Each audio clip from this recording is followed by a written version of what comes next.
കണ്ണൂർ ആറളത്തും അനധികൃത മരം മുറിക്കൽ എന്ന പരാതി ഉയരുന്നുണ്ട്. ആനമതിൽ നിർമ്മാണത്തിന്റെ മറവിൽ അനധികൃതമായി മരം മുറിച്ചു എന്നാണ് പരാതി.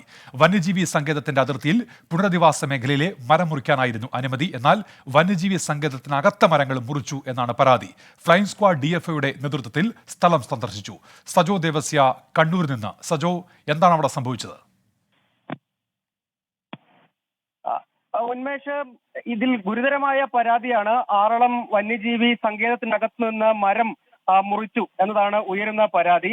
അതായത് ആറളം പുനരധിവാസ മേഖലയ്ക്ക് സംരക്ഷണം ഒരുക്കുന്നതിനായി ആ മേഖലയിൽ ആനമതിൽ നിർമ്മിക്കാൻ തീരുമാനിച്ചിരുന്നു. ആ ആനമതിലിന് വേണ്ടിയും ടെൻഡർ ആവുകയും ആ പദ്ധതി നടത്തിപ്പിലേക്ക് കടക്കുകയും ചെയ്തിരുന്നു. അതിനുവേണ്ടിയും പുനരധിവാസ മേഖലയ്ക്കകത്തെ മരം മുറിക്കാനാണ് സർവേ നടത്തുകയും മേഖലയ്ക്കകത്തെ മരം മുറിക്കാനാണ് സർവേ നടത്തുകയും മരം അടയാളപ്പെടുത്തുകയും ചെയ്തത്. പക്ഷേ ആ സർവേയിൽ ഉൾപ്പെടാത്ത അടയാളപ്പെടുത്താത്ത മരം ആറളം വന്യജീവി സങ്കേതത്തിനകത്ത് കടന്ന് മുറിച്ചു എന്നതാണ് ഇതിൽ ഉയർന്ന ഒരു പരാതി. ആ പരാതി ഇപ്പോൾ പ്രത്യേക അന്വേഷണ സംഘം അന്വേഷിക്കും. Flying squad DFO Ajith K രാമന്റെ നേതൃത്വത്തിലുള്ള സംഘം സ്ഥലം സന്ദർശിച്ചു.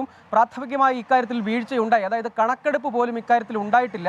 പരാതി ഉയർന്നതിന് പിന്നാലെയാണ് കണക്കെടുപ്പ് പോലും ഉണ്ടായത് എന്നതാണ് ഇക്കാര്യത്തിൽ ഉയരുന്നൊരു വിമർശനം. ഇക്കാര്യത്തിൽ വന്യജീവി സങ്കേതത്തിനകത്ത് കയറി മരം മുറിച്ചത് എന്തിനു വേണ്ടിയാണ്, അക്കാര്യത്തിൽ അട്ടിമറി നടന്നിട്ടുണ്ട് എന്നതാണ് പരാതിയിൽ പറയുന്ന ഒരു പ്രധാനപ്പെട്ട കാര്യം.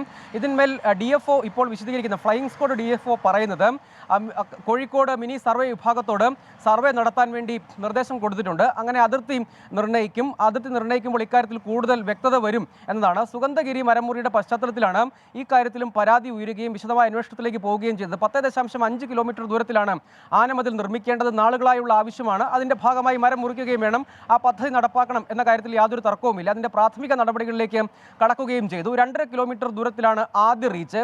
ആ ആദ്യ റീച്ചിൽ മുറിക്കേണ്ട മരം സംബന്ധിച്ച് ടെൻഡർ ആവുകയും നടപടികളിലേക്ക് കടക്കുകയുമാണ് ചെയ്തത്. ഇതിന്റെ മറവിൽ വ്യാപകമായി മരം മുറിച്ചു എന്നതാണ് പരാതി. ഇത് വന്യജീവി സങ്കേതത്തിനകത്തേക്കും കടന്നു എന്ന നിഗമനമാണ് ഇപ്പോഴുള്ളത്. ശരി, സജോ ദേവസ്യാണ് കണ്ണൂരിൽ നിന്ന് വിവരങ്ങൾ നൽകിയത്.